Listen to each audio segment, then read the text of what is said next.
ایک دن حضرت سلیمان علیہ السلام سمندر کے کنارے تشریف فرما تھے۔ ان کی نگاہ ایک چونٹی پر پڑی جو گندم کا دانہ منہ میں لیے سمندر کی طرف جا رہی تھی۔ جناب سلیمان علیہ السلام مسلسل اسے دیکھتے رہے۔ وہ چونٹی چلتے چلتے سمندر کے کنارے پہنچی۔ اسی لمحے ایک مینڈک نے پانی سے اپنا سر باہر نکالا۔ اس نے منہ کھولا، چونٹی اس کے منہ میں داخل ہو گئی اور مینڈک تیرتا ہوا پانی کے اندر چلا گیا۔ حضرت سلیمان علیہ السلام کافی دیر تک حیرت میں ڈوب کر اس بارے میں سوچتے رہے۔ اچانک وہی مینڈک دوبارہ پانی سے باہر آیا۔ اس نے منہ کھولا اور چونٹی اس کے منہ سے باہر نکل آئی، لیکن گندم کا دانہ اس کے منہ میں نہ تھا۔ حضرت سلیمان علیہ السلام نے اس چونٹی کو طلب کیا اور اس واقعہ کے بارے میں اس سے پوچھ گچھ کی۔ چونٹی نے کہا، اے پیغمبر خدا، اس سمندر کی گہرائی میں ایک پتھر ہے جو اندر سے خالی ہے، اس میں ایک کیڑا رہتا ہے۔ اللہ تعالیٰ نے اس کیڑے کو اسی مقام پر خلق کیا ہے، وہ وہاں سے نکل نہیں سکتا اور میں اس کے لیے کھانا لے جاتی ہوں۔ اللہ تعالیٰ نے اس مینڈک کو مامور کیا ہے کہ وہ مجھے پانی کے اندر اٹھا کر اس پتھر کے پاس لے جاتا ہے اور اپنا منہ اس کے سوراخ پر رکھتا ہے۔ میں اس کے منہ سے باہر نکل کر اس کیڑے کے پاس جاتی ہوں اور گندم کا دانہ اس کے پاس رکھ آتی ہوں۔ یہ مینڈک میرے انتظار میں رہتا ہے، میں واپس اس کے منہ میں داخل ہوتی ہوں اور یہ پانی میں تیرتا ہوا مجھے سمندر سے باہر لے آتا ہے۔ حضرت سلیمان علیہ السلام نے چونٹی سے کہا، جب تم اس کے لیے گندم کا دانہ لے کر جاتی ہو تو کیا اس سے کبھی کوئی گفتگو بھی سنی ہے؟ چونٹی نے کہا، ہاں، وہ کہتا ہے، اے وہ ذات کہ جس نے میرے لیے اپنے رزق کو سمندر کی گہرائی میں اس پتھر کے اندر نہیں بلایا، اپنے مومنین بندوں پر اپنی رحمت کو نہ بلا۔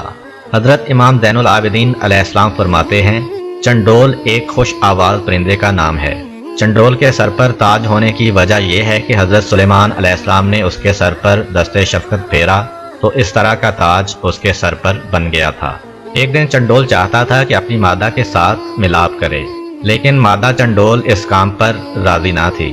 نر چنڈول نے اس سے کہا، مجھے اس کام سے مت روکو، میں چاہتا ہوں کہ تم سے میرا ایک بچہ ہو جو ذکر خدا کرے۔ مادہ چنڈول نے جب یہ بات سنی تو اپنے شوہر کا مطالبہ قبول کر لیا۔ پھر جب انڈے رکھنے کا وقت آیا تو وہ انڈے رکھنے کی جگہ کے بارے میں پریشان تھی۔ چنڈول نے کہا، میری رائے یہ ہے کہ سڑک کے قریب انڈے رکھو کہ جو کوئی بھی تجھے دیکھے تو یہ خیال کرے کہ تم دانہ دنکا اکٹھا کرنے کے لیے وہاں پر آئی ہو، لہذا دیکھنے والے کو تم سے کوئی غرض نہ ہوگی۔ مادہ چنڈول نے اپنے شوہر کی تجویز قبول کی اور سڑک کے کنارے انڈے رکھے اور ان پر بیٹھ گئی۔ جب انڈوں سے بچے نکلنے کا وقت قریب ہو گیا تو ایک دن ان دونوں پرندوں نے سنا کہ حضرت سلیمان علیہ السلام کا ٹھاٹھے مارتا ہوا لشکر روانہ ہو چکا ہے اور پرندوں نے ان کے سروں پر سایہ کیا ہوا ہے۔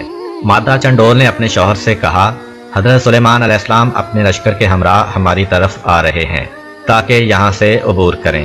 مجھے خطرہ ہے کہ میں اور میرے انڈے اس لشکر کے پاؤں کے نیچے کہیں نابود نہ ہو جائیں۔ نر چنڈول نے کہا، سلیمان علیہ السلام ایک مہربان اور شفیق انسان ہیں، لہذا پریشان ہونے کی کوئی ضرورت نہیں ہے۔ کیا تم نے بچوں کے کھانے کے لیے کچھ اکٹھا کیا ہے؟ مادہ چنڈول نے کہا، ہاں، میرے پاس ایک ٹڈی ہے جو میں نے بچوں کے لیے رکھی ہوئی ہے۔ کیا تمہارے پاس بھی کوئی چیز ہے؟ چنڈول نے کہا، میرے پاس کھجور کا ایک دانہ ہے جو میں نے بچوں کے لیے رکھا ہوا ہے۔ مادہ چنڈول نے کہا، تم کھجور اور میں ٹڈی اٹھا لیتے ہیں۔ جب حضرت سلیمان علیہ السلام یہاں سے گزریں گے تو وہ ان کی خدمت میں ہدیہ پیش کریں گے، کیونکہ حضرت سلیمان علیہ السلام ہدیے کو بہت پسند کرتے ہیں۔ نر چنڈول نے کھجور اپنی چونچ میں لی اور مادہ چنڈول نے ٹڈی اپنے دونوں پاؤں سے اٹھائی اور دونوں حضرت سلیمان علیہ السلام کی خدمت میں حاضر ہوئے۔ حضرت سلیمان علیہ السلام تخت پر تشریف فرما تھے۔ ان کا استقبال کیا۔ چنڈول ان کی دائیں طرف اور مادہ چنڈول بائیں طرف بیٹھ گئی۔ حضرت سلیمان علیہ السلام نے ان دونوں پرندوں سے احوال پرسی کی۔ انہوں نے بھی اپنی زندگی کا واقعہ جناب کی خدمت میں بیان کیا۔ حضرت سلیمان علیہ السلام نے ان کا ہدیہ قبول کر لیا اور لشکر کو وہاں سے ایک طرف موڑ دیا تاکہ ان کے انڈے پاؤں تلے نہ روند ڈالیں، اور ان کے سر پر دست شفقت پھیرا اور ان کے لیے دعا کی۔ حضرت سلیمان علیہ السلام کی دعا اور ان کے ہاتھ کے مس کرنے کی وجہ سے ان پرندوں کے سر پر ایک خوبصورت تاج نکل آیا۔ ایک دن حضرت سلیمان علیہ السلام نے ایک چڑا دیکھا جو اپنی بیوی چڑیا سے کہہ رہا تھا، تم کیوں مجھ سے دور دور رہتی ہو؟ اگر میں چاہوں تو قصر سلیمان علیہ السلام کا مینار اپنی چونچ سے اٹھا کر سمندر میں پھینک سکتا ہوں۔ ہوا نے اس کی بات کو حضرت سلیمان علیہ السلام تک پہنچا دیا۔ حضرت سلیمان علیہ السلام اس کی بات سن کر مسکرائے، پھر ان دونوں کو طلب کیا اور چڑے سے فرمایا، تم کیسے میرے محل کا مینار چونچ میں اٹھا کر سمندر میں پھینک سکتے ہو؟ چڑے نے کہا، نہیں اے رسول خدا، مجھ میں ایسی طاقت نہیں ہے، لیکن بعض اوقات شوہر اپنی بیوی کے سامنے بڑا بنتا ہے اور شوخیاں بگاڑتا ہے۔ ظاہر ہے عاشق کی کسی بھی بات پر اس کی سرزنش نہیں ہوتی۔ حضرت سلیمان علیہ السلام نے چڑیا سے کہا، تم کیوں اپنے آپ کو شوہر کے حوالے نہیں کرتی ہو جبکہ وہ تمہیں دل سے چاہتا ہے؟ چڑیا نے جواب میں کہا، اے پیغمبر خدا، وہ عاشق نہیں ہے، فقط عشق کا دعویٰ کرتا ہے، کیونکہ وہ میرے علاوہ کسی اور کے ساتھ بھی عشق کرتا ہے۔ اس بات نے حضرت سلیمان علیہ السلام کے دل پر گہرا اثر کیا۔ انہوں نے شدید گریہ کیا اور گوشہ تنہائی میں چلے گئے، حتیٰ کہ 40 دن تک خدا کی بارگاہ میں گریہ کرتے رہے اور خدا کی بارگاہ میں درخواست کی کہ میرے دل میں غیر خدا کا عشق پیدا نہ ہو اور میرے عشق کو غیر خدا کے عشق کے ساتھ مخلوط نہ کرنا۔ ایک دن ایک سانپ حضرت سلیمان علیہ السلام کی خدمت میں حاضر ہوا اور کہا، فلاں شخص نے میرے 2 بچوں کو مار دیا ہے، لہذا میرا آپ علیہ السلام سے تقاضا ہے کہ اسے بطور قصاص پھانسی پر چڑھائیں۔ حضرت سلیمان علیہ السلام نے فرمایا، انسان کو سانپ کے بدلے میں قتل نہیں کیا جا سکتا۔ سانپ نے کہا، اے پیغمبر خدا، اگر اس کو قتل نہیں کریں گے تو پھر میری گزارش یہ ہے کہ اسے محکمہ اوقاف کا سرپرست بنا دیں، تاکہ اموال موقوفہ کو انصاف کے ساتھ استعمال نہ کرنے کی وجہ سے وہ وارد جہنم ہو، پھر اس سے دوزخ کے سانپوں کے ساتھ مل کر انتقام دوں گا۔ یہ روایت اس مطلب کو بیان کرتی ہے کہ وقف شدہ چیز کی ذمہ داری قبول کرنا انتہائی خطرناک اور مشکل کام ہے۔ وہ لوگ جو ایسی ذمہ داری قبول کرتے ہیں انہیں مکمل طور پر اس بات کی طرف متوجہ رہنا چاہیے کہ وہ ہمیشہ ہمیشہ کے لیے وادی جہنم کے کنارے کھڑے ہیں۔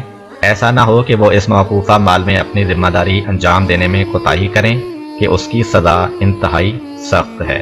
ایک دن حضرت سلیمان علیہ السلام جنوں، انس اور پرندوں پر مبنی اپنے عظیم لشکر کے ہمراہ انتہائی نظم و ضبط اور شان و شوکت کے ساتھ جا رہے تھے کہ چلتے چلتے چیونٹیوں کی وادی میں پہنچ گئے۔ جناب سلیمان علیہ السلام بھی اپنے لشکر کے ہمراہ تخت پر براجمان تھے اور ہوا بڑے آرام سے جھولا جھلاتے ہوئے لے جا رہی تھی۔ اس دوران میں ایک چیونٹی نے دوسری چیونٹیوں سے مخاطب ہو کر کہا، اے چیونٹیوں، اپنے اپنے سوراخوں میں گھس جاؤ، کہیں سلیمان علیہ السلام اور اس کا لشکر تمہیں پامال نہ کر دے اور انہیں اس کا پتہ بھی نہ چلے۔